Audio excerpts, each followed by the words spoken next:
ఏండోయ్ బాగున్నారా? ఈ రోజైతే శ్రీ సూర్య దేవాలయం ఇది తణుకులో ఉందండి. ఇక్కడ చుట్టుపక్క గ్రామాలకి తణుకు పట్టణానికి ఇది ఒక్కటే ఆలయం అండి. సో రథసప్తమి రోజు చాలా మంది ప్రజలు తండోపతండాలుగా సూర్యదేవుణ్ణి దర్శించుకోవడానికి అయితే వస్తారండి. చూడండి సూర్య భగవానుడు ఎంత బాగున్నాడో, ఎంత సుందరంగా ఉన్నాడో.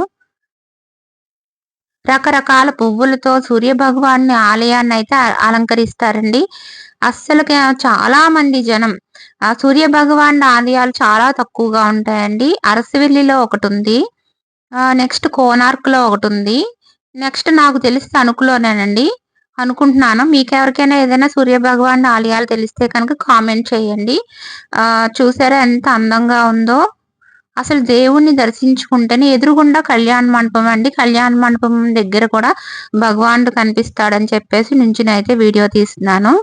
ఇక్కడ అన్నప్రసాదం కూడా బాగా జరుగుతదండి. ఈరోజు అఖండ అన్న సమారాధన అయితే జరుగుతదండి. స్వామివారి కళ్యాణం ఈ గర్భగుడి ఎదురుగుండా ఉన్న కళ్యాణ మండపంలో అయితే జరుగుతదండి. అందరికీ కళ్యాణ అక్షంతలు అయితే ఇస్తారండి. అన్ని షాపులు అయితే పెట్టుకుంటారు. స్టాల్స్ అయితే పెట్టుకుంటారు అమ్ముకోవడానికి.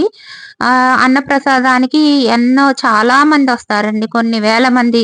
అసలు అన్నప్రసాదం వద్దు అన్న వాళ్ళు ఉండరండి. ప్రతి ఒక్కళ్ళు తీసుకుంటారు.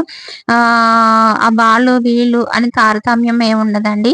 దేవుడి ప్రసాదం తింటే అన్ని రోగాలు పోతాయని నమ్ముకుని ప్రసాదం అయితే తింటారండి. ఇక్కడ అన్నప్రసాదానికి లోటు ఉండదండి. ఏ టైంలో వచ్చినా ఎలా వచ్చినా సరే కడుపు నిండా అయితే అన్నం పెడతారండి.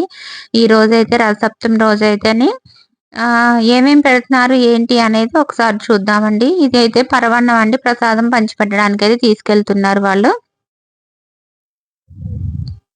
గోధుమ ఒక ప్రసాదం అయితే చేశారండి. నెక్స్ట్ పులిహార చేశారండి. సాంబార్లో అన్నం కలిపి అయితే వడ్డిచ్చేస్తున్నారండి ఈసారి. దద్దోజనం అయితే చేశారండి.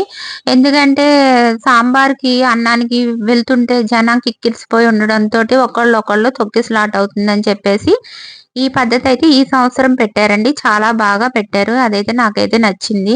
ఇంకా సాంబార్ అన్నం ఇలా దద్దోజనం అన్నం కూడా పెట్టేస్తుంటే ఇబ్బంది ఉండట్లేదు అందరికి. ప్రసాదం అయితే చాలా బావుందండి.